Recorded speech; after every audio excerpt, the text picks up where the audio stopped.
Good morning, students. Today we will study the next poem from your English flight book. The poem's name is The Ball Poem.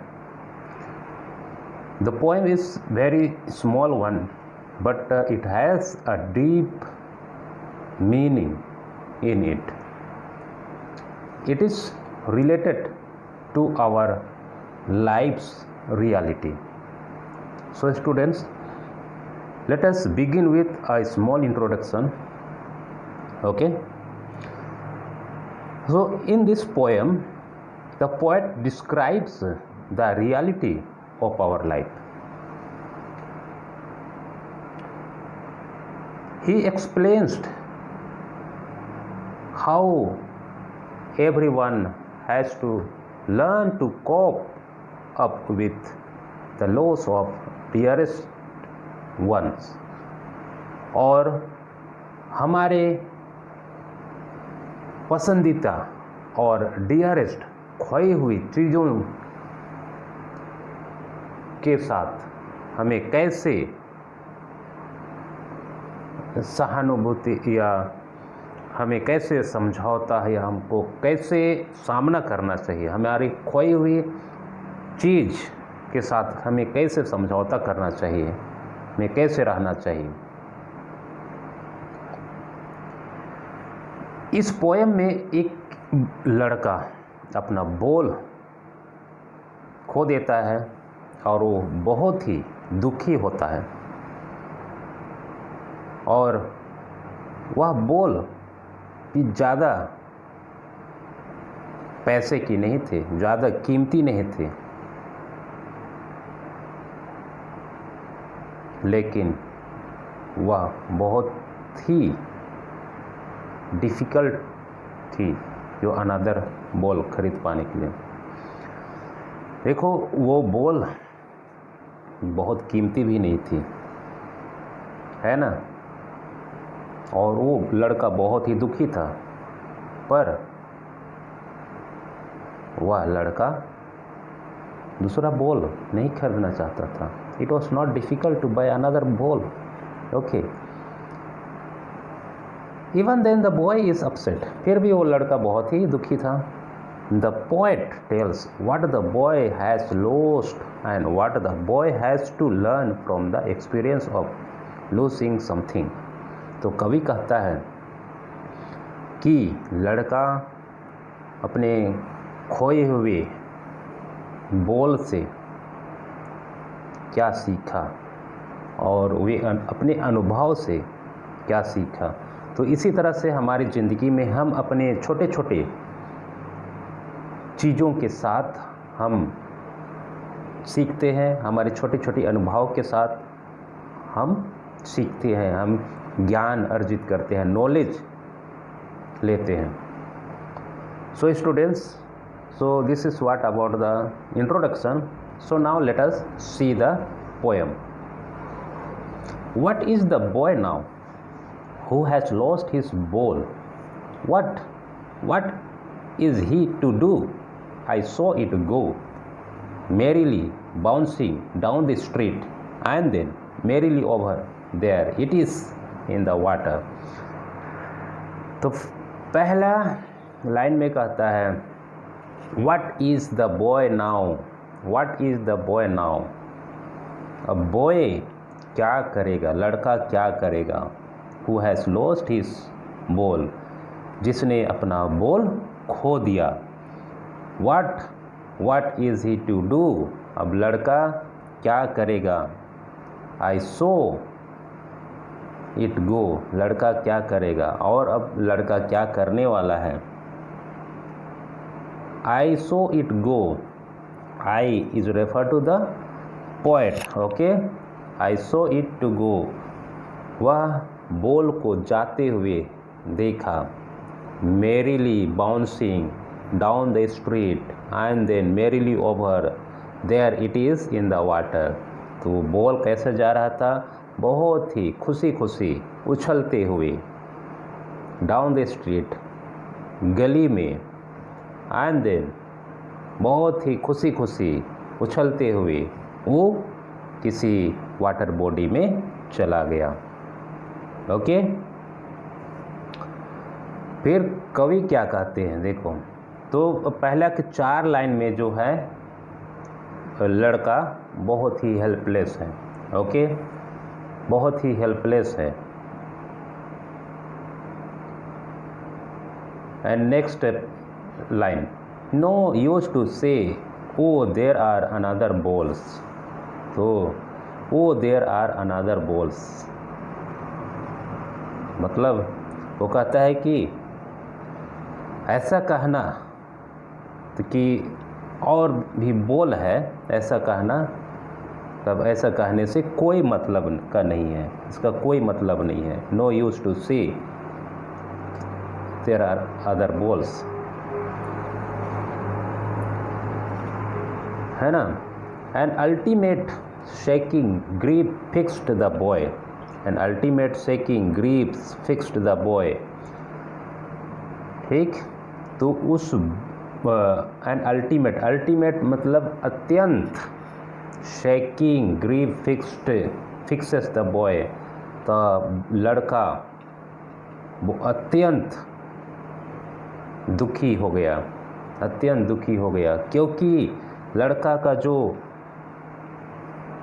Feelings थी, जो लड़का का जो feelings थी वो उस बॉल से जुड़ी हुई थी, इसकी वजह से लड़का बहुत ही दुखी होते हैं। As he stands rigid trembling staring down, और जब वो खड़ा होता है तो एकदम स्थिर और कांपते हुए और मतलब घूरते हुए देखते रहता है। Okay, as his young days into the harbour where his ball went, I would not intrude on him। तो वो बॉल लड़के का चाइल्डहुड, यंग डेज से जुड़ी हुई थी, है ना, उसके यंग डेज, उसके बचपना से जुड़ी हुई थी, जिसकी वजह से लड़का बहुत ही दुखी होता है। और वो बॉल एक हार्बर में चला गया। All his young days into the harbour, तो अब बॉल से वो अपना चाइल्डहुड, अपने बचपना के अनुभव की खुशी को तुलना करता है, उससे तालमेल करता है, और वो सारा कहाँ गया, harbour. Harbour a place where the ships stay. Okay, पानी जहाज रुकते हैं, जहाँ पे मरम्मत होती है, उसको कहते हैं harbour. Then his ball went, I would not introduced on him a dime, another ball is worthless now. तो कहता है कि उस बॉल के साथ मैं कोई इंटरफियर नहीं करूँगा, क्योंकि दूसरा बॉल खरीदना इतना कठिन नहीं है, और लेकिन मैं खरीदूँगा नहीं, क्योंकि दूसरा बॉल खरीदना वर्थलेस है, उसका कोई कीमत नहीं है। तो इतना ज़्यादा लड़का का फीलिंग्स, लड़का का बचपना उस बॉल से जुड़ा हुआ था। तो स्टूडेंट्स, यहाँ लड़का अपने खोए हुए चीज़ से वो सीख रहा है ना, सीख रहा है, अनुभव कर रहा है, ज्ञान ले रहा है। ठीक, now he senses first responsibility. देखो, now senses first responsibility, senses का मतलब होता है एक्सपीरियंस, रेस्पॉन्सिबिलिटी कर्तव्य, उत्तरदायित्व। ओके, तो वह उस खोए हुए बॉल से उत्तरदायित्व, एक रेस्पॉन्सिबिलिटी का अनुभव कर रहा है। ओके, कि अगर कोई चीज़ तुम्हारे साथ है तो उसको कैसे संभाल के रखना है, उस चीज़ को वो अनुभव कर रहा है। Okay, in a world of possession people will take balls with will be lost always little boy. World of possession का मतलब होता है मटेरियलिस्टिक्स, ओके, चीज़ों का दुनिया। इस चीज़ों का दुनिया, इस मटेरियलिस्टिक्स में, मटेरियलिस्टिक वर्ल्ड में लोग बहुत सारे बोल लेंगे, है ना, और वो खोते जाएंगे, ठीक, लेंगे और बोल खोएंगे। And no one buys a ball back,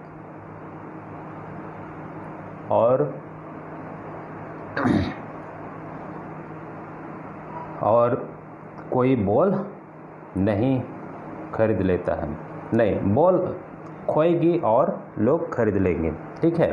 पर जो ऑथर के साथ जो बॉल जुड़ी हुई थी, है ना, तो ऑथर क्या कहते हैं, तो हम पैसे से बॉल खरीद लेंगे। पैसा तो ये एक एक्सटर्नल है, बाहरी चीज़ है, ठीक, बाहरी चीज़ है।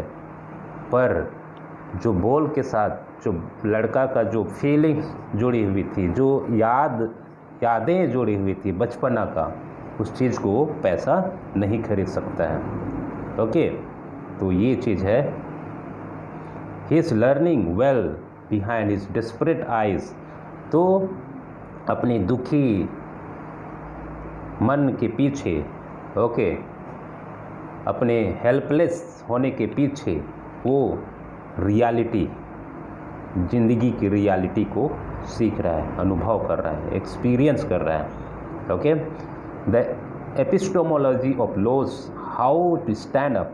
एपिस्टोमोलॉजी का मतलब होता है नॉलेज, ओके, खोने का नॉलेज, और उस परिस्थिति में अपने आप को कैसे बनाए रखना है, कैसे अपने आप को मतलब मजबूत रखना है, इस चीज़ को सीख रहा है।